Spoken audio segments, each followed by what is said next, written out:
Good evening, everybody who's watching us this evening.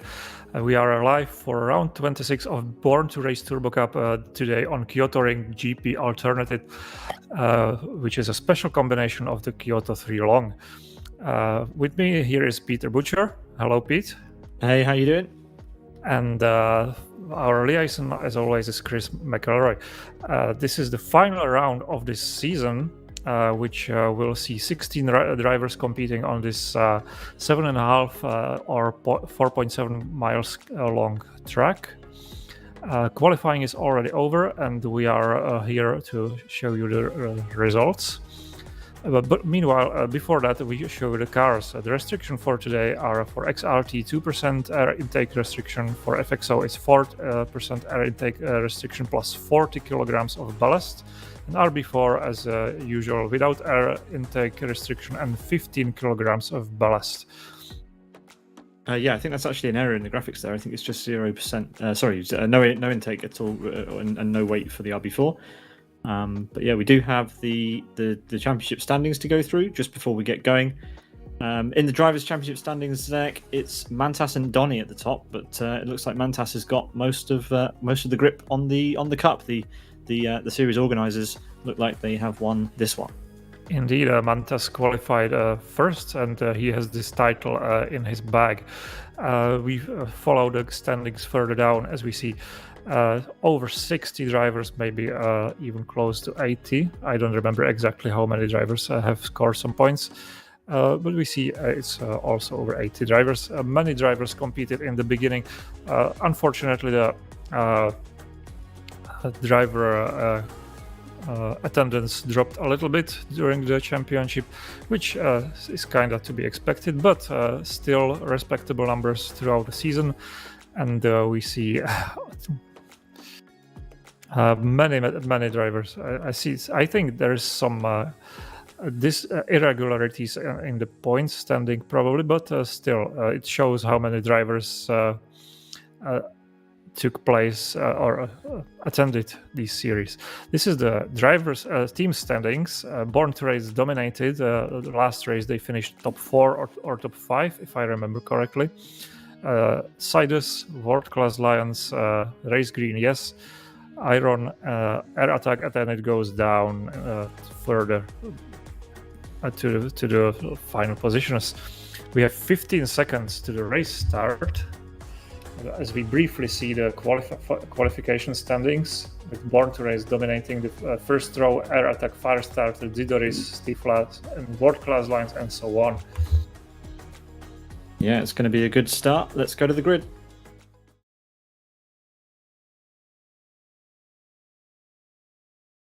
And here we see the grid. We are looking at the front row where Mantas and his teammate are stationed. First is XRT, second is FXO.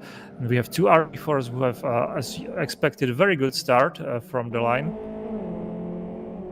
Mantas holds this position. RB4s going left and right around his teammate Antonio, but seems like he will defend his position well. Zidoris and Firestarter are looking at his back, and further down we have a nice mix of the cars in the mid-pack. Everyone going through so cleanly so far, very nice.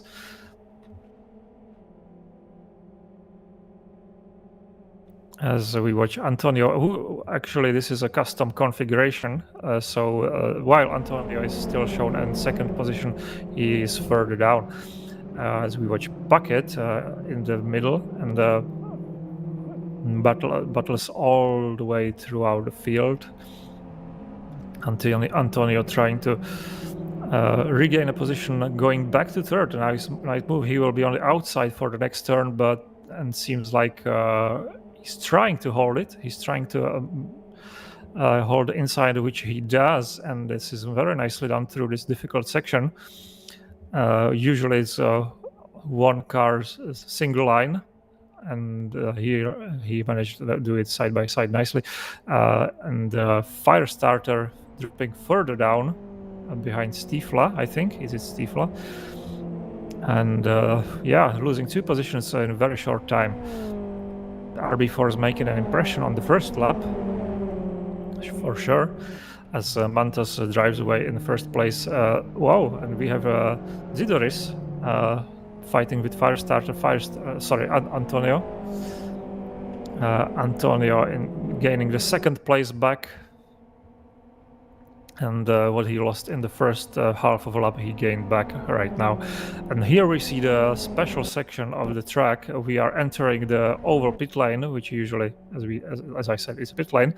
Now it goes through the kink, and here we go for a hard braking into hairpin, which exits back on the oval and straight into another hairpin as Antonio defends from Zidoris, and everybody defending from everybody. Yeah, absolutely. This is a cool addition to this track, actually. They drop down onto the apron into the support pit lane and then out through to a sequence of 2 hairpins. I always like the versions of Kyoto that add extra hairpins so that we don't see so much flat-out driving. And clearly, that is causing a little bit of a leveling of the playing field here. Indeed, it looks very nice. It removes the very controversial and sometimes dangerous chicane. And the drivers have more opportunities for overtaking. As we had 16 drivers on the start, we expected the field to spread out very fast. Somebody is already in the pit lane. Who is that? It's Storm from Born to Race. He's making his early stop, and now he will have 19 laps of clean air most of the time. Manchester is fighting with world-class Alliance drivers. Yeah, that's Arska. Yeah. Looks like he's about to split them up and goes in between.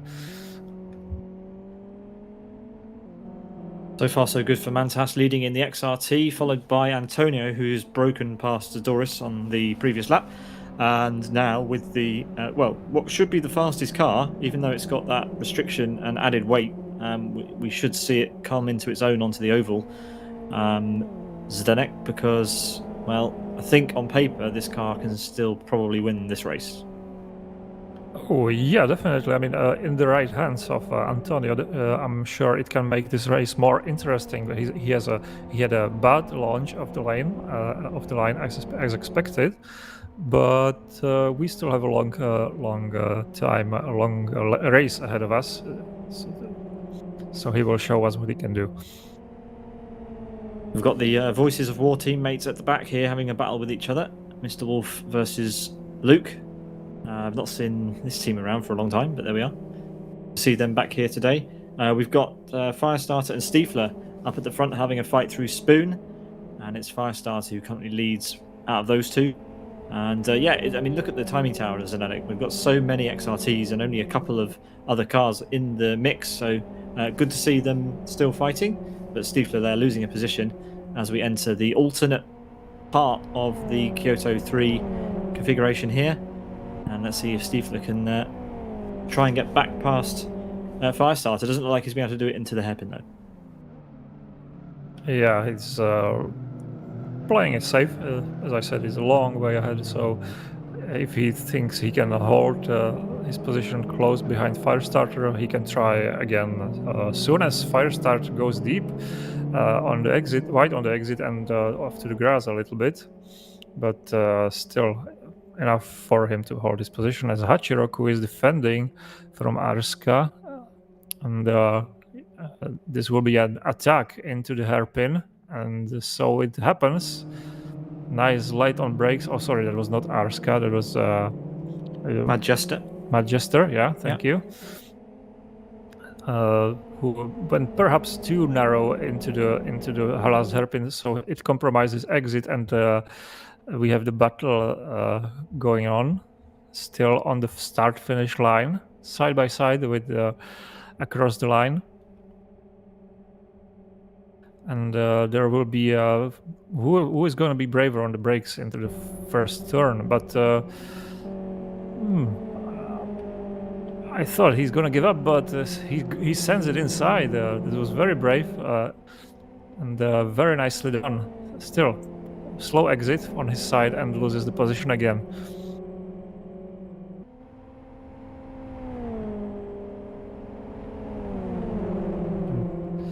Manchester instantly under pressure from more drivers. This is a right gaggle at turn 4, and yeah, Hachiroku making the best of that situation. Now 4 of them kind of bunched up in the background. There's Loco in the middle, who didn't qualify. He actually missed the qualifying session and started last, and he's already up to 11th place and hoping to gain more places by the looks of it.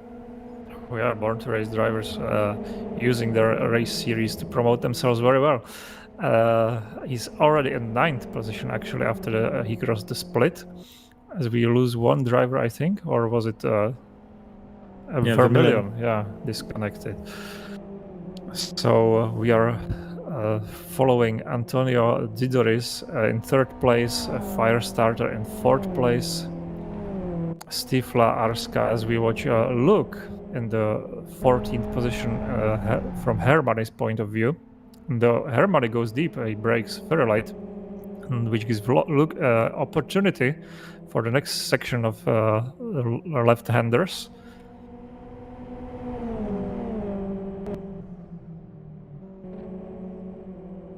And we go back to Manchester, who's still fighting in the group. Hachiroku, who was a bit ahead, suddenly lost some of the time he gained during this lap, while others were fighting. And this is the beauty of mid-pack racing. I'm very familiar with this. You don't want to lose time, so if you are confident, you overtake quickly, or maybe you hang back and wait for your opportunity. But this is the type of fighting which usually costs you chances later in the race. Yeah, absolutely. It's cool to focus on the battles lower down, but Loco is making good use of his XRT, carving his way through the pack. Now through on Hachiroku, or is he? No, yep, Hachiroku getting out of that and finds himself in a fight immediately with Majester, which is going to be tight on the home straight. If Majester can get a good exit, it doesn't look like he's managed to do so. So looks like Loco's worked his way to the front of that pack and should be able to run away. Manta's dominating the race 3 seconds ahead as Hermany. Hermany seems to have overtaken Mr. Wolf. Mr. Wolf now in the draft of Hermany. They will have a go at each other for a bit. I think they will have a nice race today because for the past 4 laps they had a very, very nice fight. We've got Hachiroku off in the gravel at turn 2. Not sure what happened there, but either he drove off on his own or there was contact with Majester or someone like that. But it looks like, has he got rear right damage? So no, there's no damage on that car, just a trick of the eye. And now he finds himself almost at the back. To me, it seemed almost like he was stationary for a while. Maybe he had some controller problems, perhaps. Possibly. Usually start accelerating or doing something with your car immediately after you stop, but he was just doing nothing.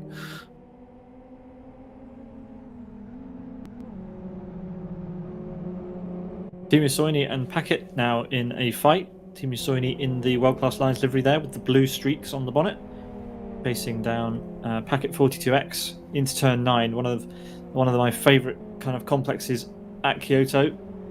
So easy to trick you out, but really, really difficult when you've got slipstream, because it's completely flat, Zdeněk. There's no banking around there at all, so you're at the mercy of all the mechanical grip that you've got under you. Indeed, yeah. From the track. It's very, very. Oh, we have. And here we go. There's turn 9. That's what this corner's all about. We haven't seen many cars going off here recently, but there we go. I was just about to talk about this corner because earlier when I started racing in LFS, I had many troubles getting it right because you just have to tap the brakes depending on what car you use. Zidoris goes very deep. Yeah, very deep, and also sliding a lot. That exit there won't hurt him that much because he'll get a good line through the second hairpin. But he can't afford to do that too many times. We've got a 20-lap race here, and the tyres will not enjoy that lap after lap after lap. As we're watching Firestarter chasing Zadoris, and Zadoris is struggling with front tyre temperature, so there's definitely going to be some issues if that RB4 keeps sliding Zdeněk throughout the race. Oh yeah, maybe that's why this will cause him further problems because this is a very fast track, and for RB4 it's usually a problem. Here's Soini still chasing Packet, and Packet there with a very wide exit. Soini's going to try and make the move here. No. Wow. Compromised his own exit there and won't be able to get the slipstream on this lap either. An interesting situation for Soini there. Thought he would have maybe backed out of it, but goes for the move anyway. Loco up to P7 finds himself in some clean air here, Zdeněk, with 4 seconds up the road to Asker. Oh yeah, his gap is not too bad. I think he can overtake a few cars until the race easily, but we will have to see about that. Still, about Teemu Soini, I think he's finding himself behind Packet with a better pace than him. He will be forced to overtake him. So let's see if he manages to do that and how soon does that happen.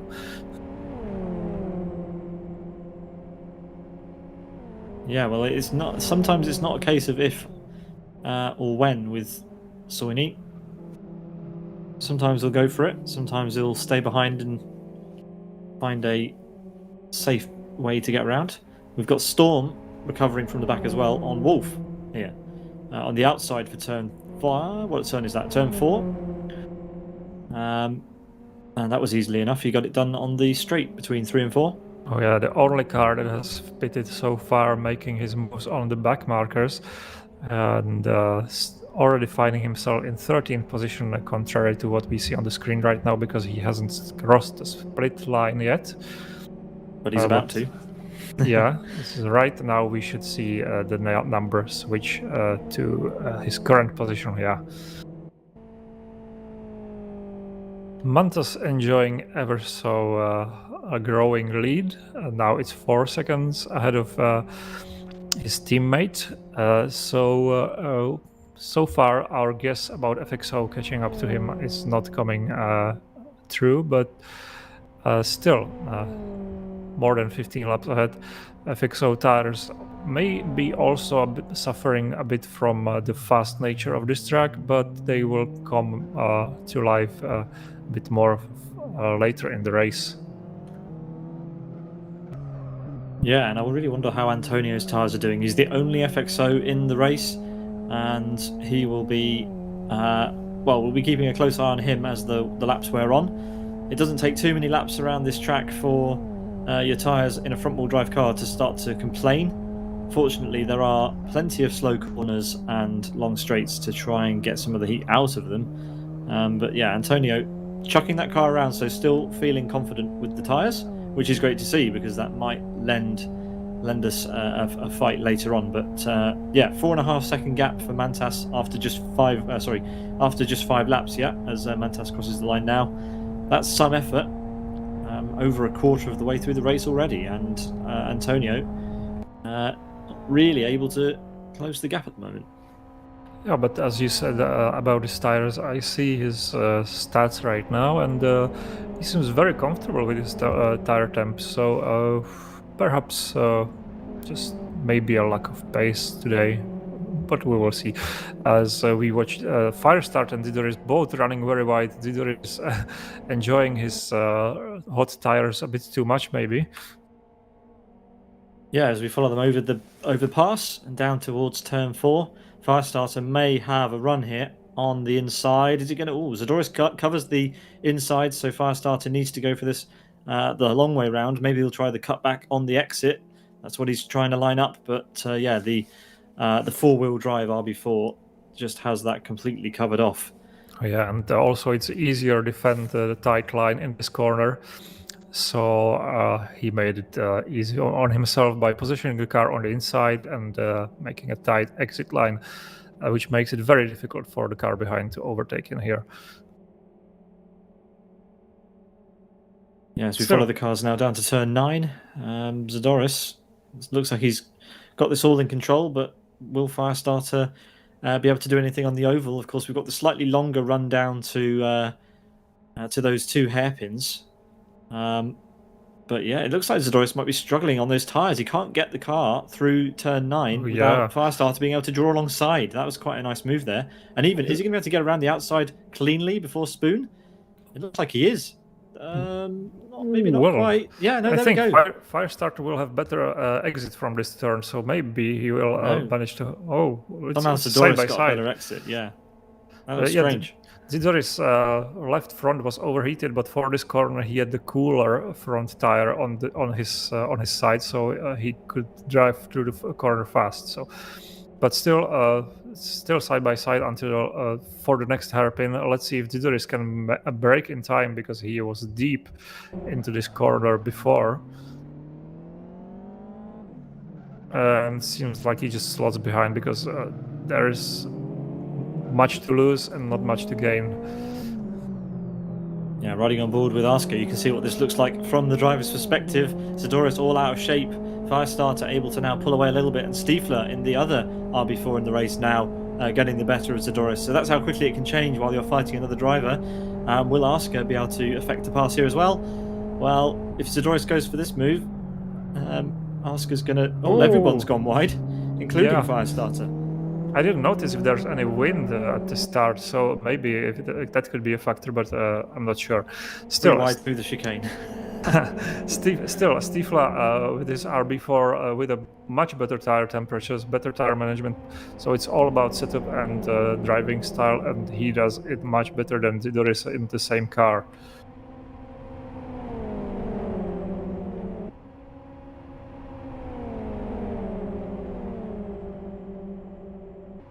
Despite that, he finds himself behind Zadorus and defending from other XRT drivers. Arska and Firestarter still going at it 3 wide almost all the time. Never stops. Yeah, look at that. Oh, there was contact. There was contact. No. But almost clean. 3 wide through turn 2. That's crazy. Amazing. Everyone kept it out of the wall. And Arska has managed to pull an absolute blinder there and pulls up into P4. And Loco now up to P5. Well, Loco, the big winner, still gaining now in P. I don't know which position is that. Let's see for the split what the split shows us. Yeah, well, the split's coming up now. Oscar will jump up to P4, Loco P5, Stiefler 6th, and Firestarter 7th. So it's all changed. Loco started from which position? Last place. Very nice from him. Yeah. He's going to replicate Rubens Barrichello in Germany 2000, isn't he? Oh, well. Where did Rubens Barrichello finish in that race? He won. Must be better than mine. He won. Well, there we go. That's a tall order. The gap between him and the leader is 14 seconds. And the leader is Mantas, who has got the fastest lap and track position. So that would be pretty difficult. So making a good impression of him, because that race was different because there was a rain involved, but we are still waiting for that. But on the right track on Kyoto, it's very good performance. Yeah.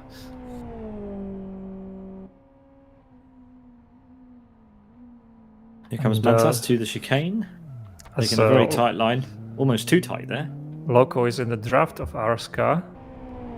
He might be going for P4 even right now, and he does, which is another position gain for him, making it look too easy. I suppose teammates share the same setup, so there will be some cooperation involved, and that might explain why he is doing so well today from the last position, despite, of course, his skills, which are obviously very good.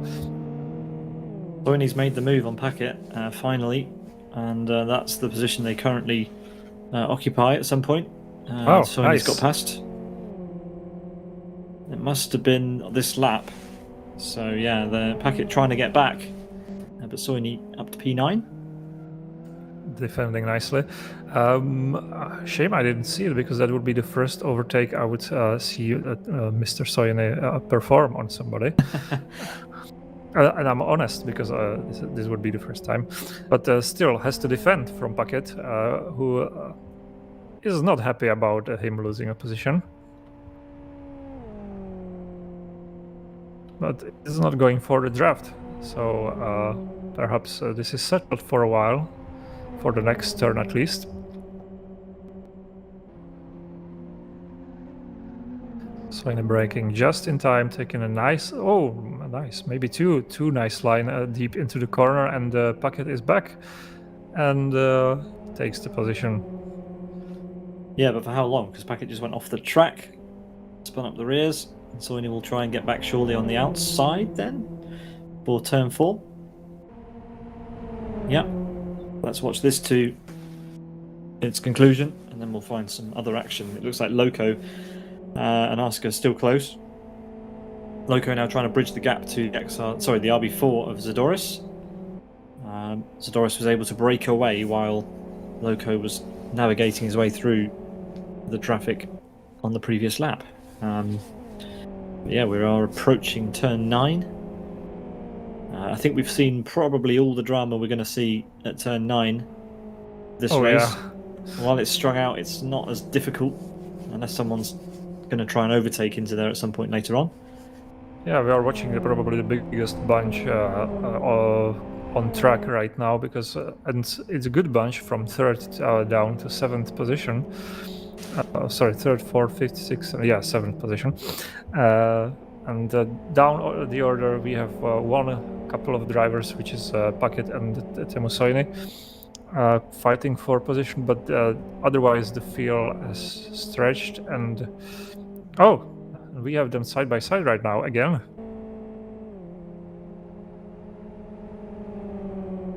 And here we go, down the banked turn on the oval reverse. Teemu Soini taking very high line, letting Packet slot into the pit lane, and he will use this speed advantage for his advantage, or perhaps not. Braking very late, but hangs back in the 10th position and almost spins. That was a small mistake, but still. Hold it together. Yeah, I'm sure Soini will get another opportunity later on if he sticks with it, as Mantas goes across to start lap 9 of 20 here this evening with Antonio, his teammate. 4.7 seconds. I mean, that gap hasn't come down, but it's not gone up that much either. The gap's been around about 4 seconds as soon as Antonio got back up into P2. So, yep, that could change at some point. It's Zadoris who's under pressure, though. Look, that gap to Loco has come down a lot now, Zdeněk. And we could see a move from Loco probably this lap, and Aska also able to keep up as well. So this is definitely the action to watch from now on. Oh yeah, Zadoris is still suffering from hot tires. Not that much as a few laps ago, as the tires are coming down, but still he doesn't have the speed advantage as Loco, who even around the outside is making it almost work. Has to stay on the outside for the next corner, so Zadoris still manages to hold him behind. But now comes the section of long left-handers, which will cook his left front tire, and that will compromise him in the turn 9.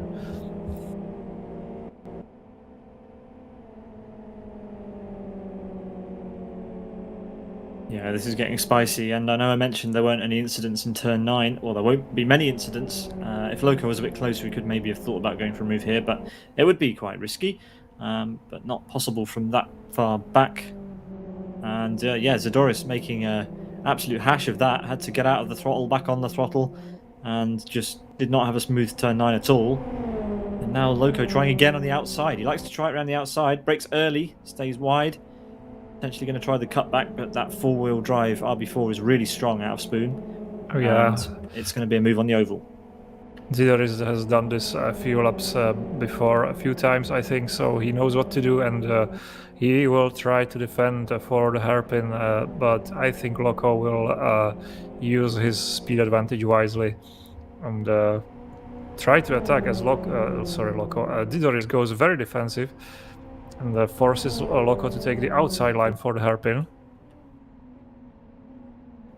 And they break it. Loco breaks a bit later, but it still has to give some space to Zidoris, which is very nice. And Zidoris actually manages to outrun Loco on the exit of this hairpin. Arska is watching it with great interest because as long as they fight, he has an opportunity to catch it back up. Yeah, he's just watching this battle unfold. Loco just he bumped Zidoris under brakes because Zidoris had to brake a bit earlier, I suppose. Loco ran into his back bumper very, very strongly. Arska already on their tail. He's got a chance here. Yeah, he's got a chance. He could get both of them here if he's careful. He needs to cut back into the slipstream. No, Loco's managed to pick up Zidoris again. And Loco's going to try and do this on the inside for turn 1. Well, this is turning into a good battle. All the while, they are losing time to Antonio and Mantas up front, as Loco does finally go for the send. Oh! And Zidoris gives him a bump. Now it's Arska's turn to try and get through the RB4. It's not like this trio has like a real chance to catch the top 2, but still providing us with a really nice battle for P3. Which is what we rarely see in these phases. They are going at it all the time with no hesitation. Zidoris around the outside, and that opens the door for Arska, and he says thank you, and Zidoris pays for his mistake.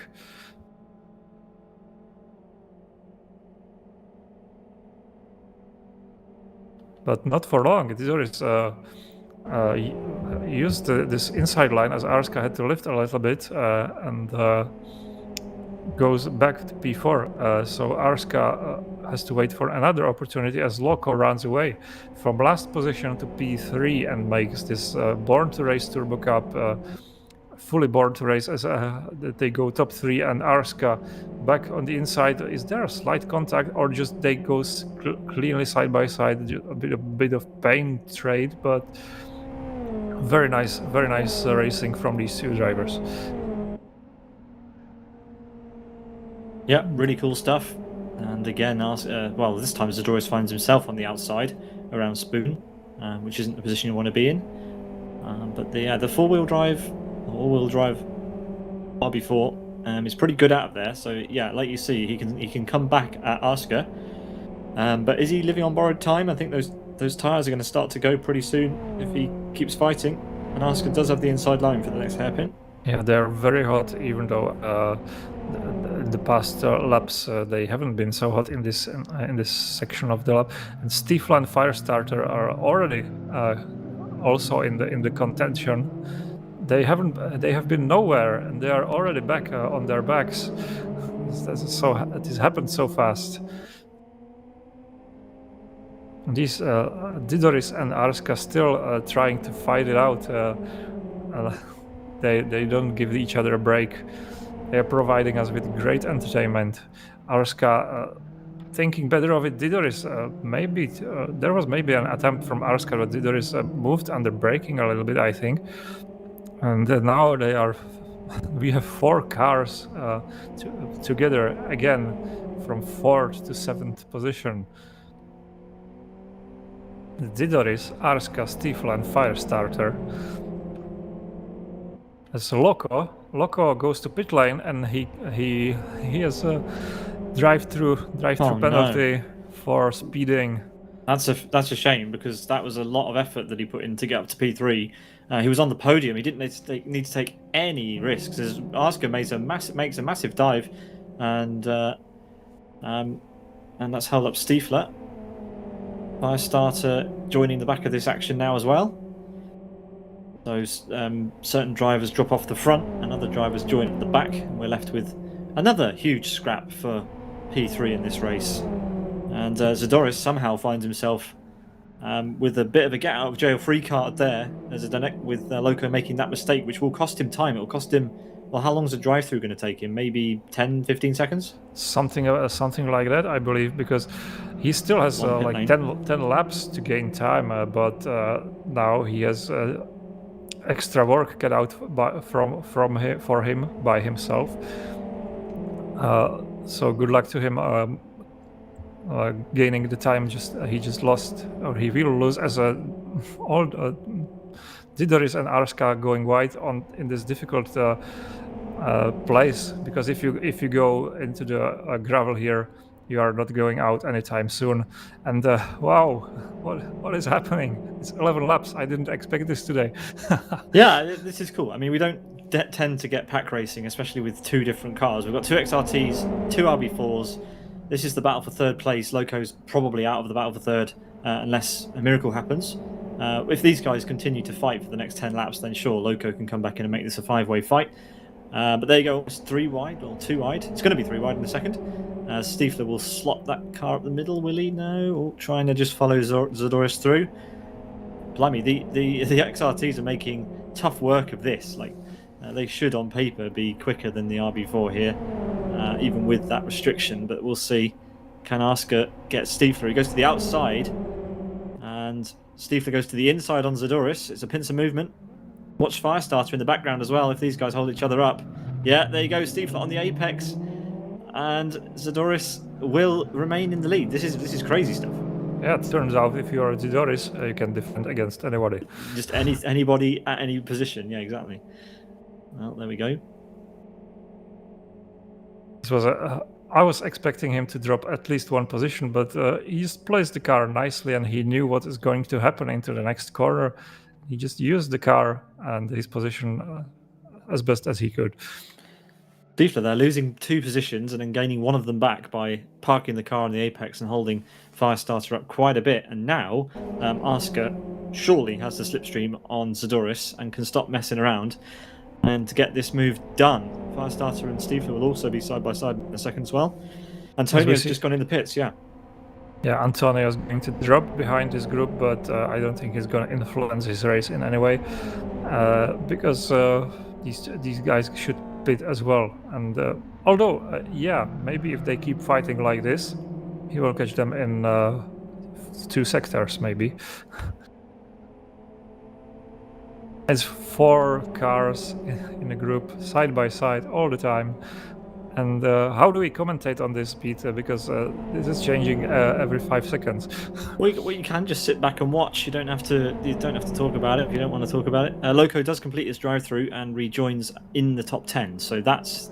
So in fact, he hasn't joined in the top 10. He's joined in P12 behind Hachiroku, who is in a fight with Rocket at the moment. I don't turn the cameras away, but there we are. There's Loco in the background. Rocket and Hachiroku fighting as well. So there's plenty of battles going on in this final round. This is great stuff. This is, of course, as you mentioned in the pre-shows, Zdeněk, the final round of Born to Race Turbo Cup in 2023.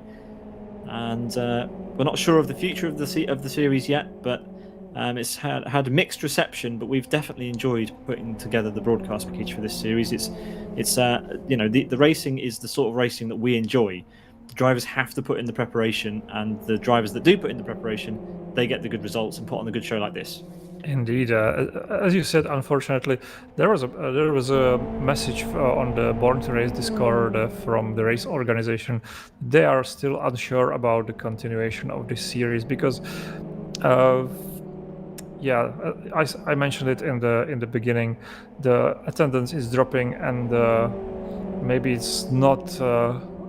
It has not fulfilled the expectations. I don't know what is the reason behind this, but let's hope that we will see. Oh, and Hachiroku is out. He was caught in between 2 cars. He bumped into 9. The car ahead. It's the corner I said there wasn't going to be any action at. So that proves that wrong. He got bumped from behind right after that, and he spun. That's it, as he says in the chat. He's stuck. Yeah, it's a shame for him. out of turn 9 as well. That'll be a big impact. Like, it's difficult to get the car out of there as well if it's stationary and damaged. As Firestarter and Zadora still side by side. And yeah, this is the sort of action you expect in the final round of a Turbo Championship, because the drivers have had all year. They've had all the rounds to get used to the car, and they will, that will lead to closer battles towards the end of the season. These cars absolutely demand practice, and if you can't commit to practice, then it's difficult to compete at the top. And maybe that's what's not attracting the bigger grids that we see in the other series. It's just that sort of class that you have to put in a little bit more practice to be competitive. As Zadoris comes into the pit lane, but yeah, on that note, there have been plenty of successful Turbo Cup style series in the past, and I wouldn't say that this series is unsuccessful by any stretch. We've had a lot of drivers competing. We've managed to put together a grid of 20 cars for the final. That's a decent number of drivers, and as you can see, the action is perfectly justifying the series' existence, I'd say. It's true, but I have checked the results of the past rounds. There have been rounds where only 5 cars finished, so maybe that's also one of the points the organization is considering. But also, as you said, what we are getting in our streams on screen is very good. It's perfect action. It's what we want to see. In the past, yeah, there have been more successful series, but it was in the times where we had much more drivers, active drivers. Nowadays, we know the community is smaller. Usually, I would say it's 200 active drivers competing in the same series all over again.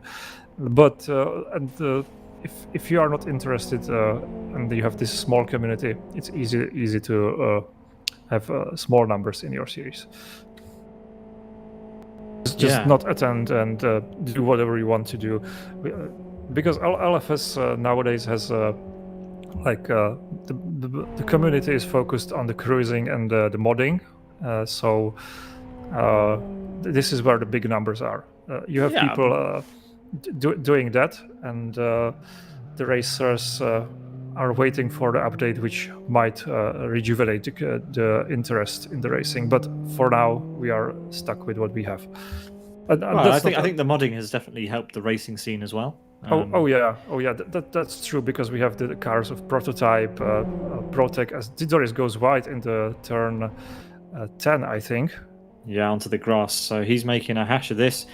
He will be trying to rejoin this fight that we've been watching for so long, as Stiefler, Oscar and Firestarter still really, really bunched up at these apexes. And to be honest, on the subject of mods, the reason that I really like a Turbo Championship is because the Turbo cars are still some of the best to drive in the sim. Even though we've got all these choices of different mods, the standard TBO class in Live for Speed is an absolute classic, and still lending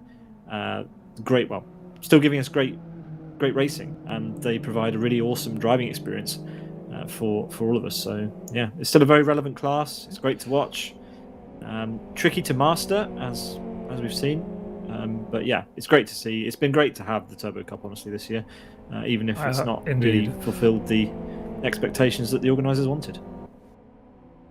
I think this class will never stop being relevant, because it's the original cars in LFS are simply the best. Modders have been trying to match the quality. Some of them did, but LFS cars are just what they are. They are the best. And Firestarter testing testing the limits of the track, and also his adrenaline levels have gone a bit higher than he would want to. Yeah, he gained a massive amount of time by taking that line, by the looks of it, because Stiefler and Asker have dropped back a bit as Asker makes the place on Stiefler. So up to P3 provisionally, but where will Antonio end up? Probably back in P2. And where will Loco end up? Loco's now dropped down behind even Storm. So Storm, who had that, what happened at the beginning? He was right down. Oh yeah, he pitted first. So Storm there has managed to get ahead of his teammate by a second as well. So yeah, that's what the drive-through cost Loco. Cost him position to his teammate who pitted at the beginning of the race.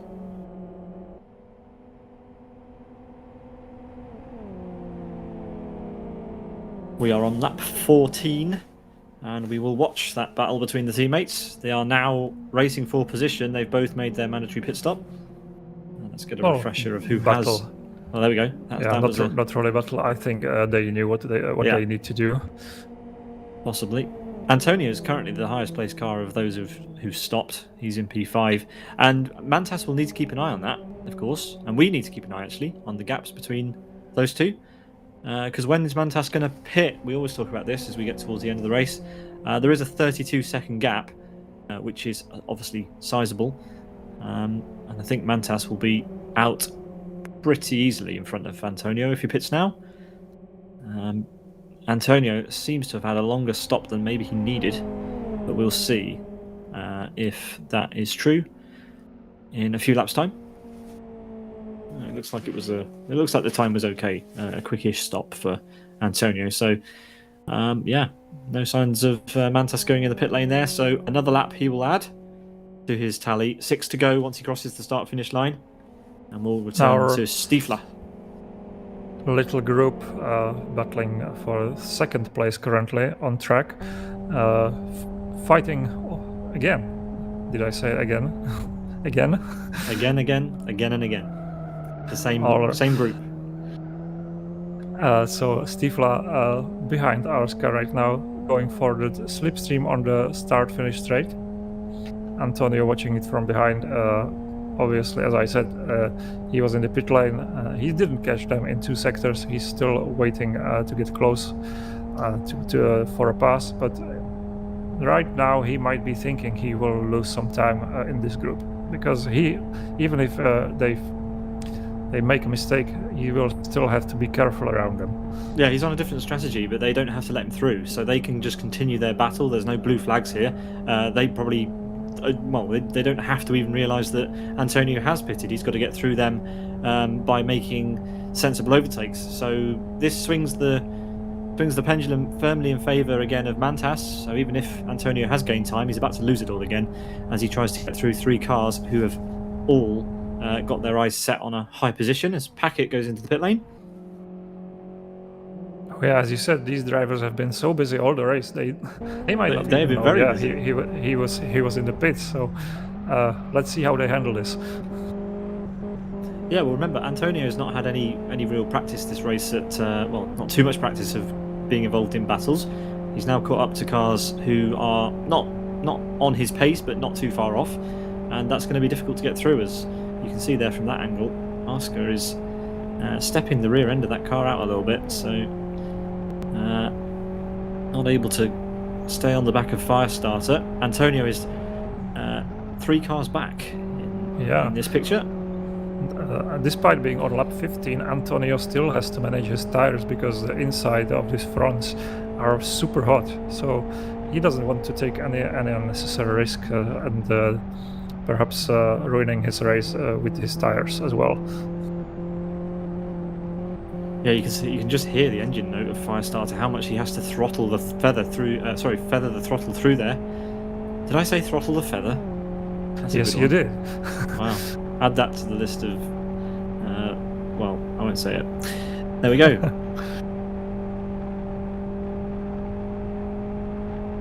Antonio already on Stifla, but probably still trying to. Probably will still wait.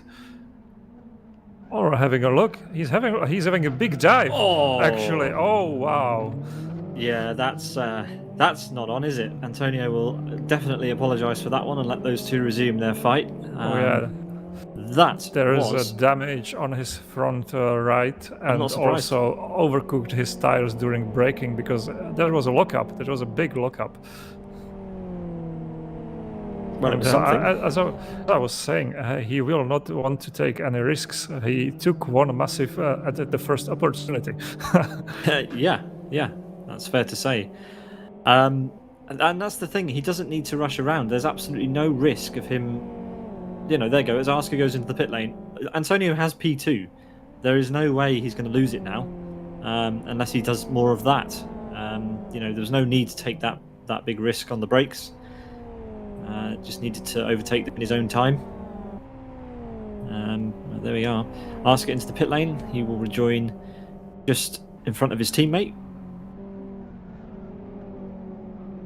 Or will he? No, he will not. Teemu Soini, he's going to get past. So he's going through. Yeah, just about. Yeah, just about. Maybe Zadorus will be close as well. Zadorus has been into the pit lane, has done his stop, has had a lap to warm up, hasn't witnessed any of the goings on that happened before. Will he try to get past Asker? No, he won't. But these two back together again, and we fully expect that Firestarter and Stiefler will join them in a couple of laps once they make their stop as well. But I think Zadorus will be now on the run because his tires are in the right operating temperature, and he will make his moves very soon. Well, we're going to watch it as he feels the need to go onto the grass. Asker squeezing him a little bit, perfectly within his rights to do that. And Asker actually going pretty deep. And Zadorus will have all the momentum to try and get through on the inside into the sweeps. Yeah, Asker on the curbs, unsettling the car a bit, but has the traction on the outside. These cars really can go side by side with this restriction through quite a lot of the corners here. So good job to the Born to Race team for balancing them, because you don't see that. You don't tend to see that very often. Oh yeah, there's definitely a lot of work involved in the balancing, as you say. Usually, you see one car dominating, and today it's XRTs, but still, usually people pick just one type of car in this class, the one which is obviously faster on the given track. But today, we see a very, very, very nice performance from all the cars. Yeah, it seems to be pretty fair. We've got the FXO is relevant. The RB4s are up there as well. We've got XRTs at the front too. So yeah, seems to be pretty good on paper, providing us plenty of side-by-side action. Look, these guys still side-by-side. I mean, they were side-by-side going into turn 4. We're now on the oval. So yeah. Yeah, I think Zadorus imagined this a little bit different when he was making his move on Arska, but it just didn't work out into the sweepers, and now he has to deal with the fallout of his action. As Arska on the outside, almost full car length ahead, but Zadorus using the advantage of the four-wheel drive and the brakes very late. Yeah. And hopefully for him, makes this move finally stick. It just took him 2 minutes, but it's done. Yeah, it was a good move, and as you said, yeah, the RB4 notoriously, it can be better at getting slowed down. That is demonstrated quite nicely by Zadorus there. And he moves up into P6, but they have been fighting, don't forget that. So if Firestarter and Stiefler are 2 seconds apart, as Asker gets the rear stepping out on him. Yeah, he had to take evasive action because Zadorus was coming from wide line back to the inside, and maybe didn't expect Arska to be in there. And that, in fact, was his advantage because Arska had slower exit, and Zadorus now has 2 car lengths or 3 car lengths of gap to him.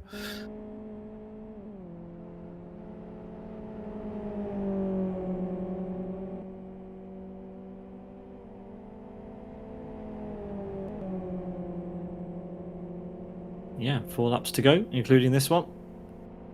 Mantas has a 34-second gap over P2, and P2 hasn't even pitted yet, so it's going to be his to lose at this point. Yeah, I think Mantas is actually half a lap ahead of this duo, as we have Rocket, the driver, who we haven't talked about much in this race. In fact, almost not at all. He's in the pit lane. He changed the tires, so that took 13 seconds of his time. Maybe there was some problem with puncture or whatever happened. Yeah, changing tires for Rocket there.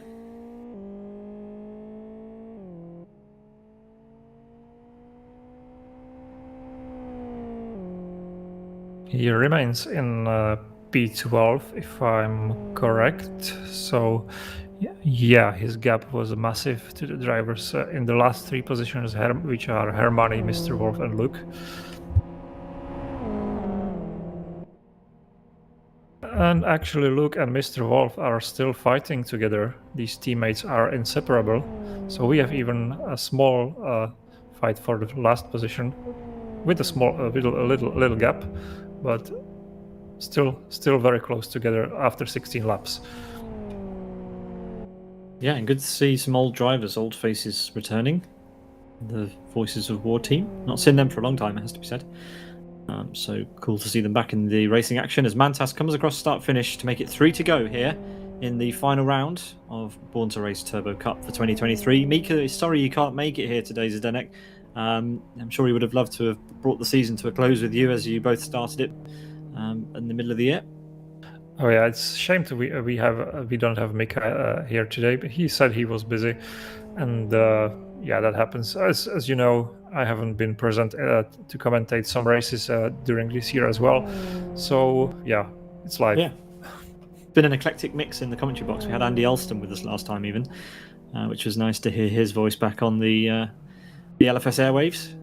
Always Indeed. love Andy's commentary. Oh yeah, and Andy has the right commentary voice. Yeah, not like us. Anyway, yeah, look at that. Mantas having a bit of a slide, getting the rear out, and it looks like Luke has also gone off the track in the background. Meanwhile, Antonio is finally catching Stifla again. After his mistake, he is doing a bit better on tires, so he can now plan his move a bit better than before.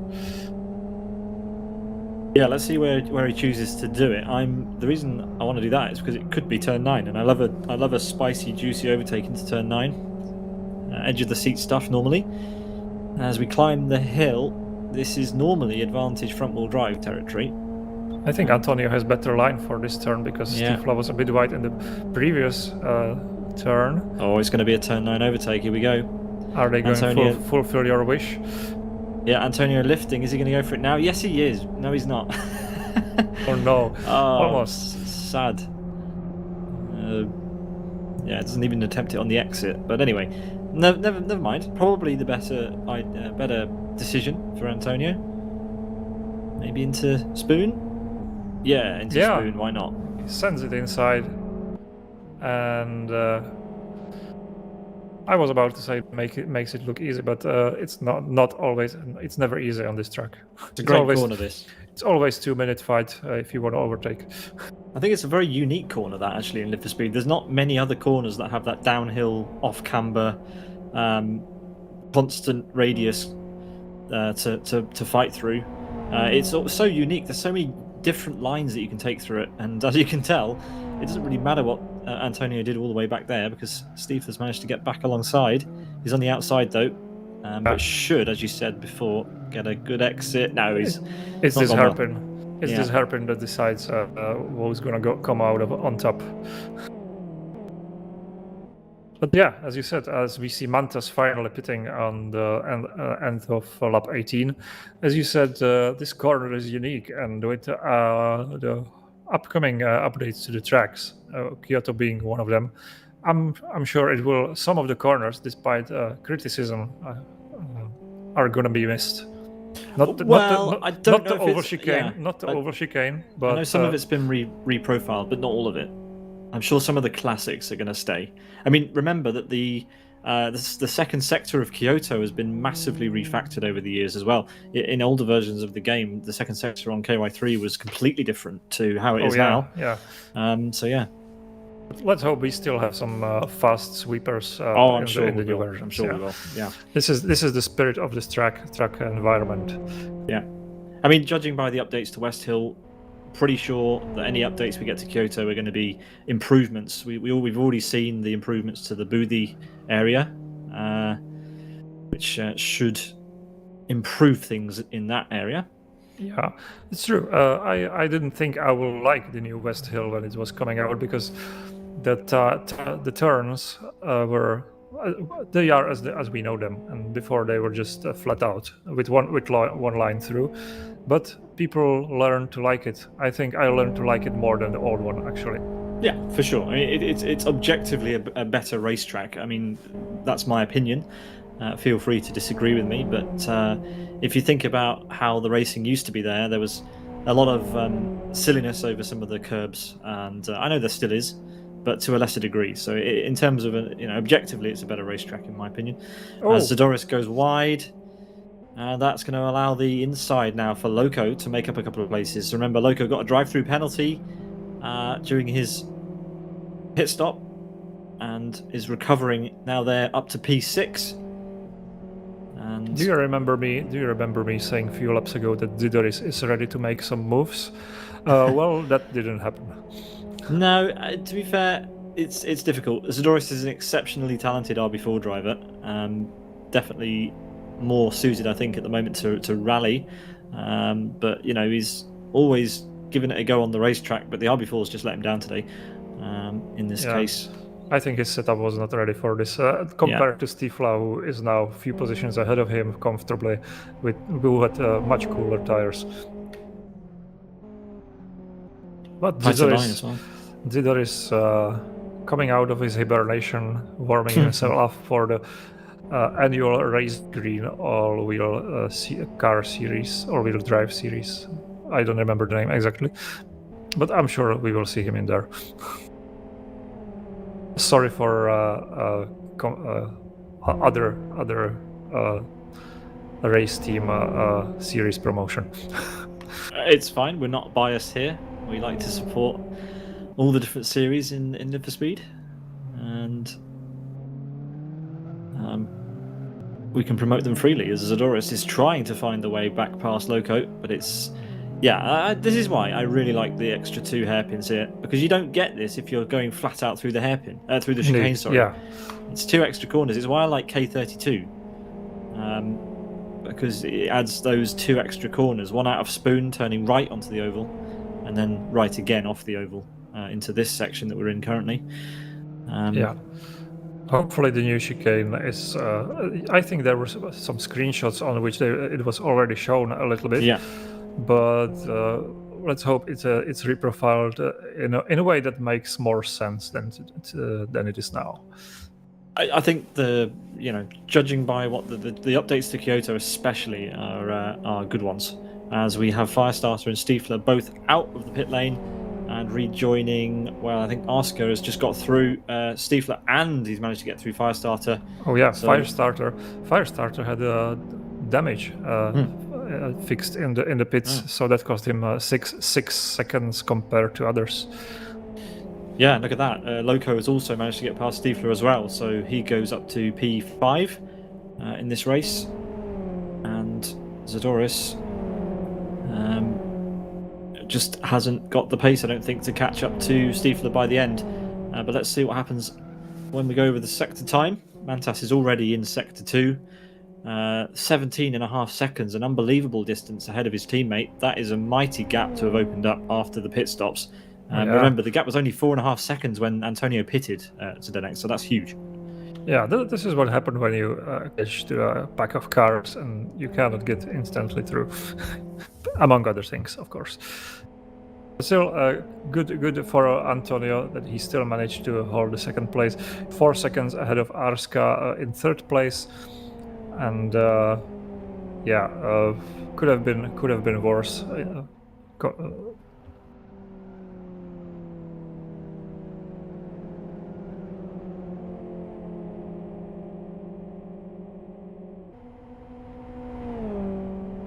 Only a few corners left to go to the end for Mantas. He's through the first and the second chicanes and onto very much the final sector. Just 1 hairpin to go in a chicane.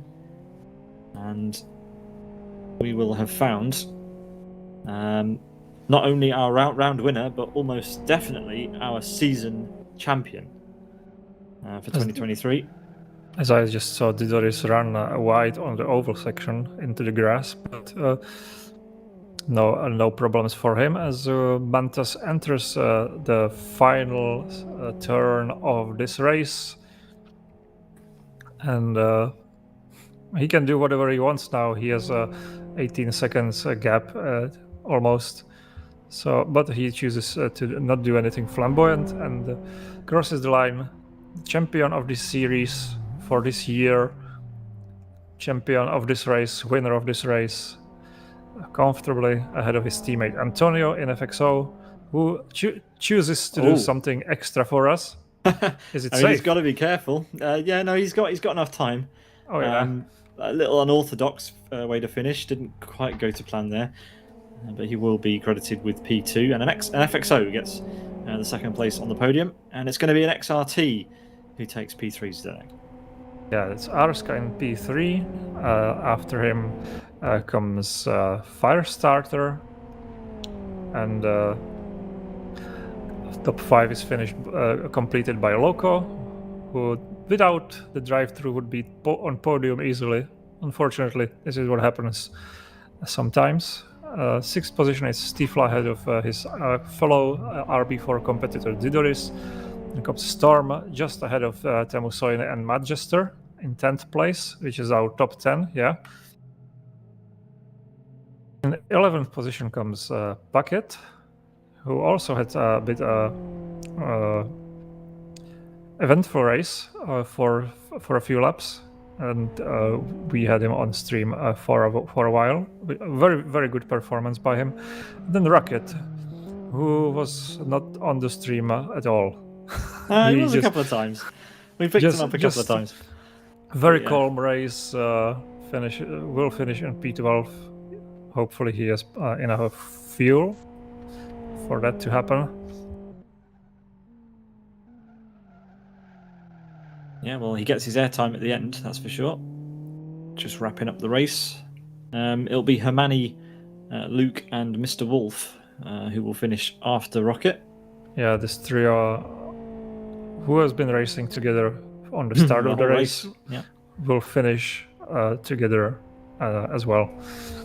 Nobody is going to be lapped because, as you see, the lap took over 3 minutes, and these drivers are about 2 minutes behind the first driver in the finish.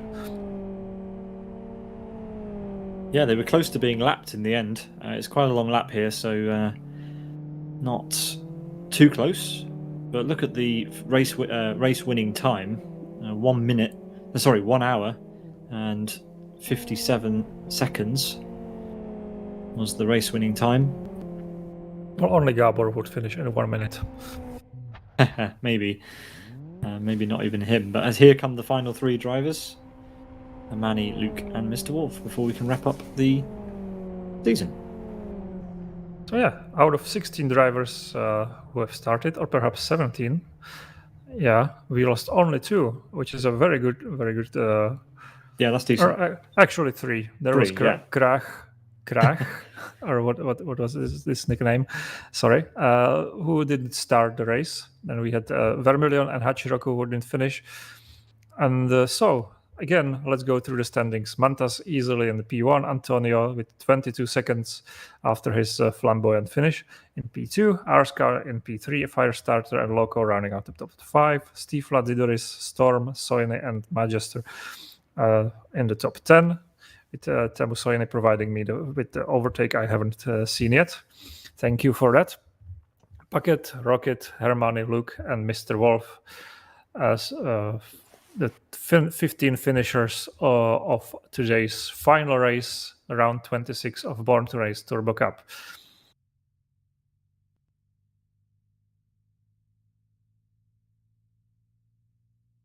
So as we said, Mantas is the series winner. Congratulations! It has been a dominating performance, despite the beginning of the season not looking like it will be so easy. But after that, it kind of switched, and Mantas just ran away. Born to Race is the winning team, so Born to Race Turbo Cup won by the Born to Race driver and the Born to Race team. So congratulations and thanks for our organization at the same time. It's been a pleasure commentating on this series. And as we said earlier, although the series is not ensured to run in the next season, we hope we will see it back again, because the Turbo class deserves it. Thank you, Pete, for helping me out today. It was been a big relief to not have to do this all by myself. You're very welcome. I always love to do some commentary on some Turbo Cup action. And thanks for watching. Thanks for sticking with us throughout this season of this series. And see you again at some other race next time.